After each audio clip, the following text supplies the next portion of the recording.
Ang nasa likuran niya, yung base niya, yan, star trap, explosive trap mga kasamang hunters. Sa bote na kulay brown. At ang dulo, nakaturo palabas. Kaya nga, ang tansya ko dyan, itong mga markings na inilalagay dito sa bungad, ay patunay na may tinuturo na isang another treasure deposit dun sa baba. Dai Nippon Brewery yan. At mayroong Japanese manuscript dito sa may taas. At ang pinaka base nito ay star. Pakita natin yung ano. Ayan. Yan ang base, star. Explosive trap. Simbolo ng explosive trap. Gawin natin itong puno na ito. Ilipat na lang pag natanggal. Itanim na lang uli. Kasi sayang din eh. Kaya nakaharang dito sa bungad. Madadaanan talaga siya ng ating operasyon.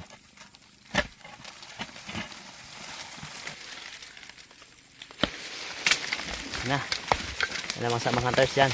Yun! Natanggal na! Yan. Natanggal din natin itong kahoy na tibig. Ayan, natanggal na siya mga samang hunters. At ang gagawin natin ito ay itakin na lang to. Tapos ilipat ang puno.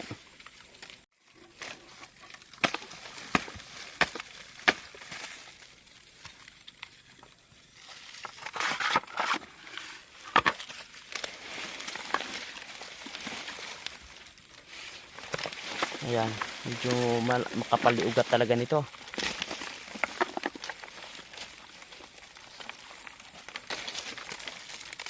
Mga kasamang hunters, ito natanggal natin yung yung puno ng tibig.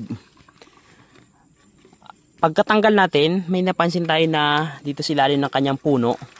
Ayan parang mga bagay na kinalawang na. Sayang at sa katagalan siguro ng panahon at nabulok na. Ayan wala na, mga bakas na lang ng mga kalawang. Yan, may mga lona pa na mga parts ng lona. Ayan.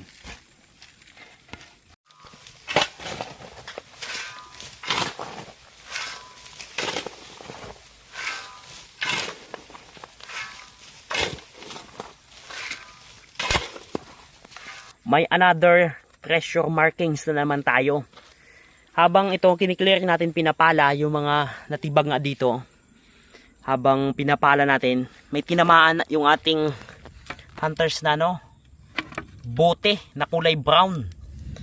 Yan At habang pinapala, parang may tumunog. At ito nabasag ang basag ang yung unahan, yung dulo.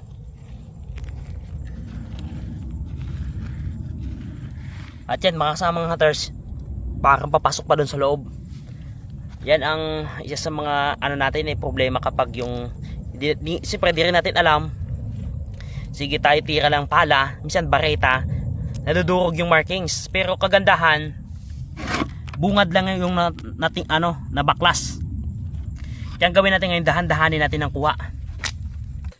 At ang dulo nakaturo palabas. Kaya nga, ang tansya ko dyan, itong mga markings na inilalagay dito sa bungad, ay patunay na may tinuturo na isang another treasure deposit dun sa baba. Kagaya ng nakuha natin kanina, bakal, na naka-pointer din dun sa baba. Which is, yun yung ang tinuturo niyan at ang tinutukoy niyan, yung isang treasure site na tayong hinuhukay sa baba. Kulay brown. Nakaturo palabas. Yan, nakaturo palabas mga kasamang hunters.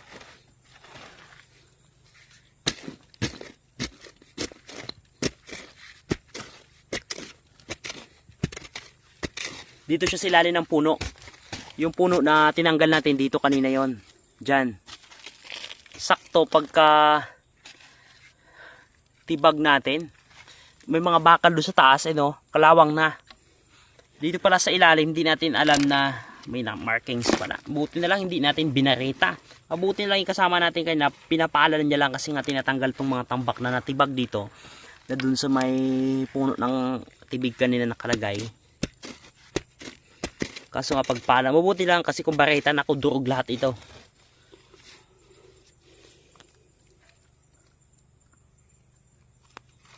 Nung makuha natin ang bote, ang nasa likuran niya, yung base niya, yan, star trap, explosive trap mga kasamang hunters. Hindi natin alam kung explosive na chemical o ang mismong bomba or explosive na pumuputok talaga. Hindi natin sure kung ano ang nasa loob nito. Ibig sabihin, bukod sa ito ay pointer, nagpapahiwatig din ito na ito ang bungad na ito, itong area na to, itong bungad na ito ay dangerous, danger area.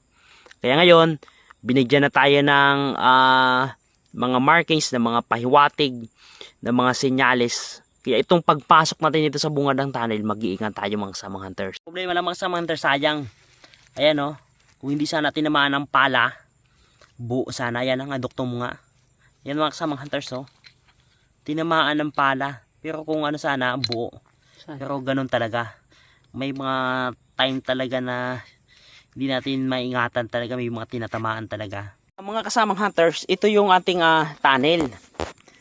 At ang ating plano kasi kapag pinasok agad natin yan, ang mahirap kasi pagpasok mo, tapos pa nagkalkal tayo ng lupa doon, pag inilabas natin, mahirapan tayo.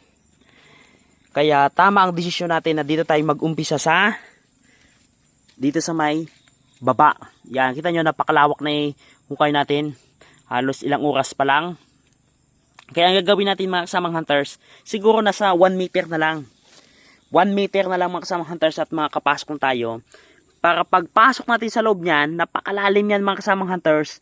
Lahat ng lupa na makakalka natin sa loob, kasi kung hanggang gitna ng bundok yan, hanggang doon sa kalagitnaan niya, madaming lupa yan. So madali nating mailalabas ang lupa.